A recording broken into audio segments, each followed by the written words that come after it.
C'est une vidéo lecture manga et on continue de faire fondre la palle. Générique.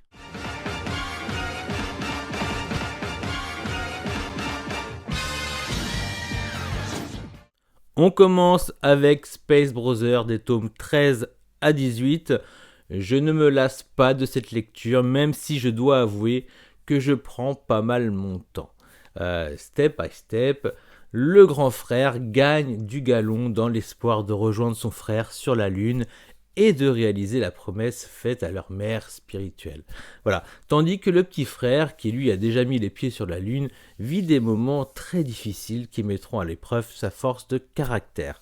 Voilà. J'adore ce manga. Aujourd'hui, je ne les enchaîne pas car je dois faire fondre ma palle, mais ça ne serait tardé. Et n'hésitez surtout pas à tenter l'aventure. Vous ne le regretterez pas malgré qu'il y ait 32 tomes déjà sortis. En tout cas, profitez-en avant les premières ruptures de stock. Après, il sera trop tard pour pleurer chez Pika Édition, parce qu'il vous manque tel ou tel tome. Après, si vous êtes lecteur de numérique, vous êtes tranquille. Alors, je lui donne la note de 18 sur 20, car à chaque tome, le plaisir est au rendez-vous, et rien que pour ça, ça le mérite largement. J'ai lu le tome 5 de Swimming Ace. Alors, avec ce tome, nous avons le droit à la conclusion de la série.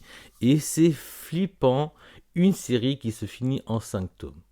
On a toujours peur que ce soit une fin rushée, voire bâclée, pour se finir précipitamment, ou alors tout était prévu et le récit est maîtrisé de A à Z, sauf que cela peut se révéler très frustrant, voire insignifiant, ce qui est bien pire.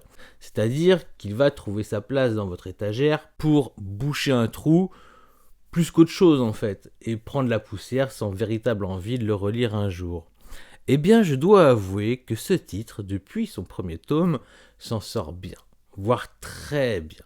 Bien sûr, il ne détrônera jamais Roth de Mitsuru Adachi, mais il a de sérieuses qualités à son actif. Déjà, il est moderne graphiquement. Pour beaucoup, ces 5 tomes sont un gros plus, alors que pour moi, l'excellence restera les 12 tomes de Roth. L'aspect comédie romantique sportive est honorable, en tout cas j'ai passé du bon temps en compagnie de ces personnages, ce qui est une bonne chose. Ça manque peut-être juste véritablement d'intensité suffisamment pour nous faire ressentir de vraies émotions. Ça n'empêche que le titre réussit une petite prouesse en 5 tomes, alors allez vous faire plaisir si vous aimez le genre, d'autant plus, Dieu merci, qu'il n'y a pas de fanservice façon gros ecchi, et ça fait plaisir lorsque tu vois que ce traitement est omniprésent, et ce, même dans des titres comme Hitman de Kaju Seo, ce qui m'a fait drop clairement la série. Alors, j'aime le hentai et le ecchi lorsqu'il a lieu d'être. C'est ça la différence avec la production actuelle. Donc, faites-vous plaisir, que ce soit en format papier ou numérique, c'est une très bonne série sur la natation, et tout et tout. Voilà, ce dernier tome mérite une très bonne note car très bien maîtrisé et ça fait du bien, donc 17 sur 20 sur ce qui pourrait aussi être la note moyenne de la série.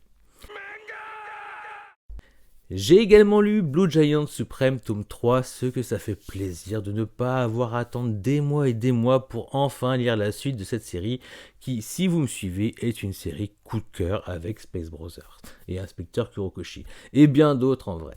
Et voilà, nous suivons notre jeune musicien qui continue sa quête pour trouver de nouveaux musiciens talentueux et incompris pour l'accompagner au saxophone et ce à travers son séjour en Allemagne. C'est le genre de série qu'on voudrait sans fin. Hélas, chaque fin de tome nous ramène à la réalité. Il me semble que la prochaine série éditée de l'auteur se déroulera en France. Alors j'avoue avoir hâte car je suis assez curieux de découvrir le jazz made in France vu par le manga. De ce que je vois, il semble ne pas tomber dans les clichés en Allemagne. J'espère qu'il en fera autant chez nous. Alors, il y a des tomes beaucoup plus forts émotionnellement que d'autres, mais ça reste un plaisir de se projeter dans ces clubs de jazz en espérant que les amateurs comme les pros aiment le son qu'émet notre saxophoniste préféré. Alors vivement, mais alors vraiment vivement la suite. Je lui donne la note de 17 sur 20, bien que certains tomes méritent parfois le 18, voire le 19 absolu. J'ai également lu Initial D, tome 42, ça y est, on se rapproche du dénouement, tant attendu qui va certainement se jouer entre 2 à 86. Dans ce tome, on a le droit à une discussion qui finalement ressemble plus à un deuil, voire à une rédemption à travers une course de voiture en fait, et le risque d'accident n'a jamais été aussi élevé car cette course ressemble plus à une tentative de suicide, voire à un homicide entre Ryosuke et son adversaire, et dû à leur passé en commun. Donc séquence un peu émotion qui fonctionne bien, mais ce qui m'a vraiment frappé à la lecture de ce tome, et en vrai ça doit faire de nombreux tomes que c'est déjà le cas, mais ayant relu les premiers tomes il y a peu, c'est assez flagrant l'amélioration dans le dessin des visages des protagonistes. Voilà, certains deviennent vraiment beaux, il y a des beaux gosses, et d'autres deviennent vraiment très jolis. Voilà, donc il y a une belle gosse effectivement dans ce tome. Non, sérieusement, vivement la fin que je me relise tout de nouveau sur tablette car c'est trop le kiff. Je lui donne la note de 17 sur 20 parce que c'est épique, ça se lit et se relit comme l'animé se voit et se revoit encore et encore juste pour le kiff. J'ai également lu Les Liens du Sang, tome 6, 7 et 8. Alors, j'ai enchaîné cette lecture en 2 temps, 3 mouvements. Voilà. Pour ceux qui connaissent l'auteur, comprennent très bien la formule. Voilà. Je vous passe les détails du récit concernant une mère qui entretient une relation toxique avec son fils.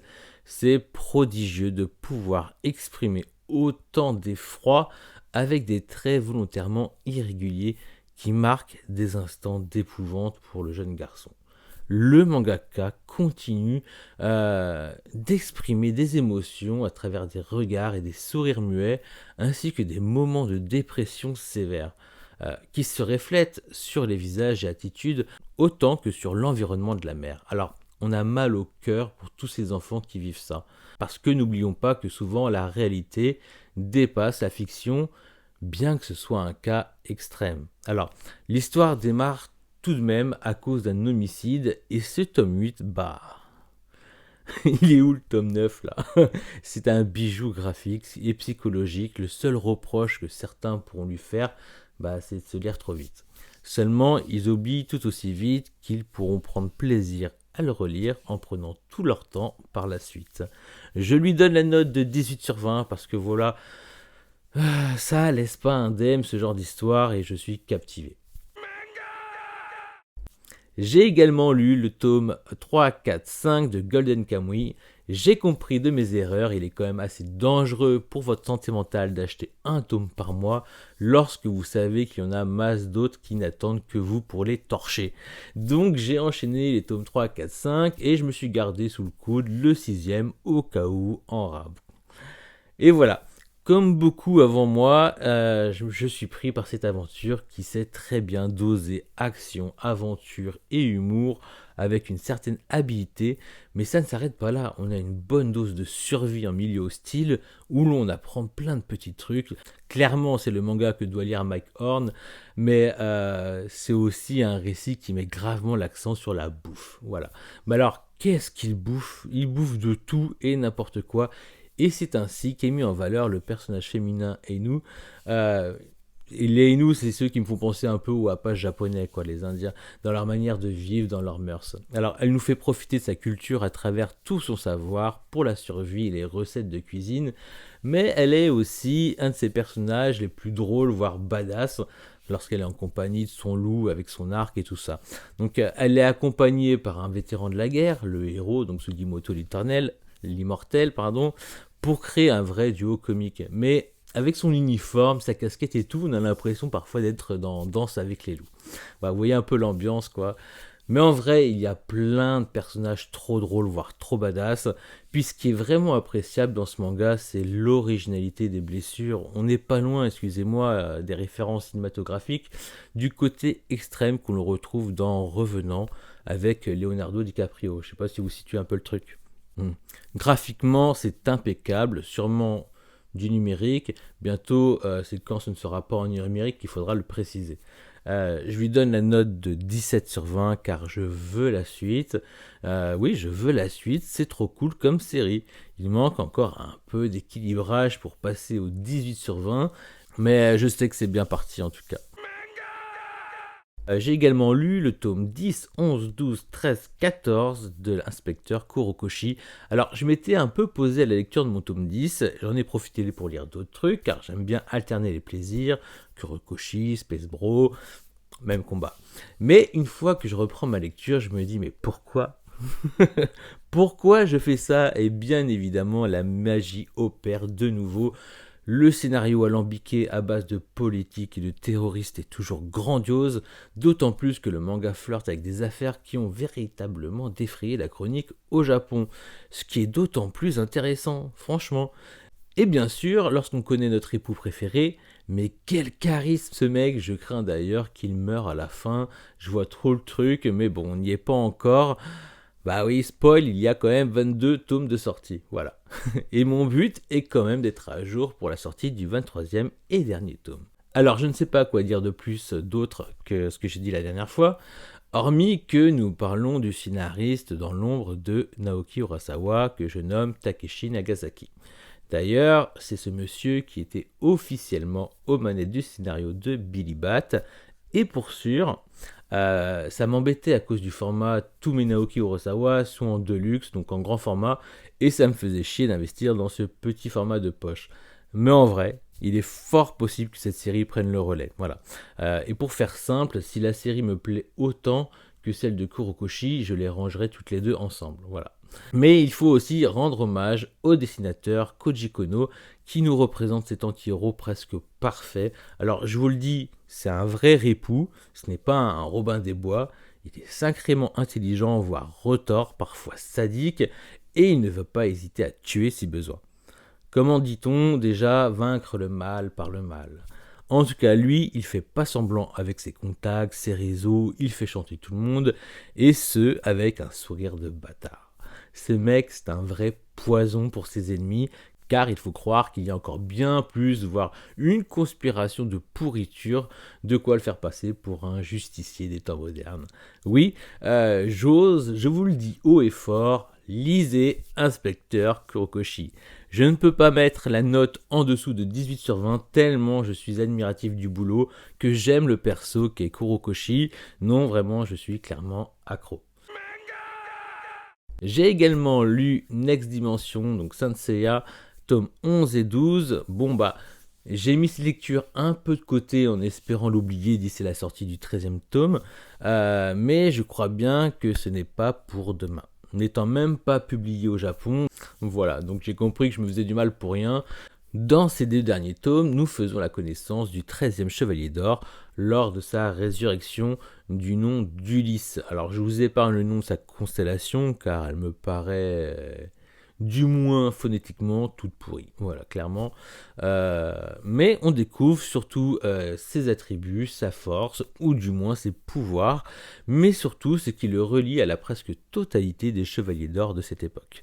Alors pour rappel, on parle de l'époque où Shion est chevalier du bélier et Doko chevalier de la balance sont encore des minots, voilà, c'est-à-dire les moins expérimentés des chevaliers d'or de cette génération. Enfin voilà, je passe toujours de bons moments, mais voilà la frustration quand ça te tease un probable affrontement contre Zeus et qu'on est encore à l'intro. Voilà, donc je lui donne la note de 16 sur 20 parce que c'est sûr que je lirai la suite par nostalgie certes, mais aussi pour son côté inédit et cette atmosphère qui m'est si familière, bien évidemment. J'ai lu Solanine de Inu Asano. Alors c'est un one-shot ou en 2 tomes, ça dépend si vous le prenez intégral ou pas. Voilà un nouveau titre de Inu Asano que j'apprécie particulièrement. Peut-être pas autant que La fille de la plage, que je trouve plus subtil et tortueux, voire plus complexe, alors que Solanine, tu devines tout de même les grandes lignes du récit, ce qui n'enlève rien à son charme, car cela traite tout de même de sujets que je trouve primordial pour la jeunesse qui entre dans la vie active et qui ne savent plus vraiment où et comment se positionner avec le passage à l'âge adulte. À savoir qu'il faut suivre ses rêves, mais jusqu'où et à quel prix.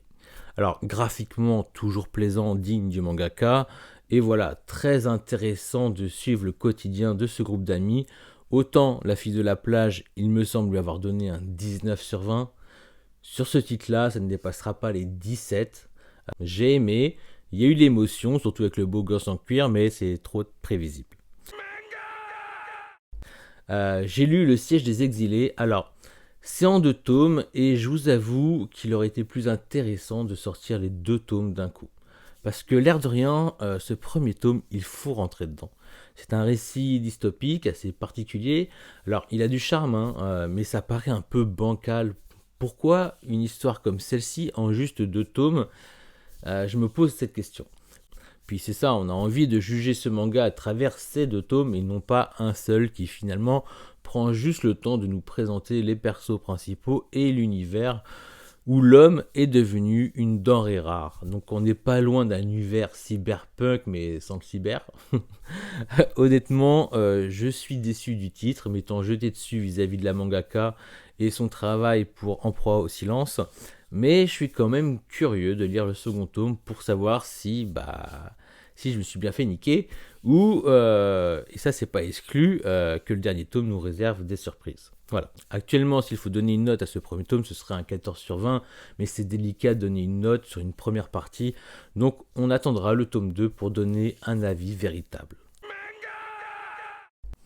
J'ai également lu Love Fragrance. Alors ça, c'est pile poil le genre de licence qui me fait regretter d'être trop curieux et qui, durant ma lecture, me fait regretter de ne pas avoir acheté un tome de Space Brothers plutôt que ça en fait. Donc voilà, qu'on soit clair, ce n'est pas nul. C'est juste que bon, c'est de ma faute, hein, mais je ne suis clairement pas le public visé. Et si ça plaît à d'autres, et bah tant mieux, mais quelle grosse déception pour ma part. Ça parle d'une idiote qui sue plus que de raison et un gars qui renifle et se colle à la meuf. Franchement, faites un hentai, arrêtez de faire semblant avec un semblant d'érotisme à la con. Enfin, bien sûr qu'il y a des qualités déjà graphiques et bon, c'est pas la cover que je gratifie.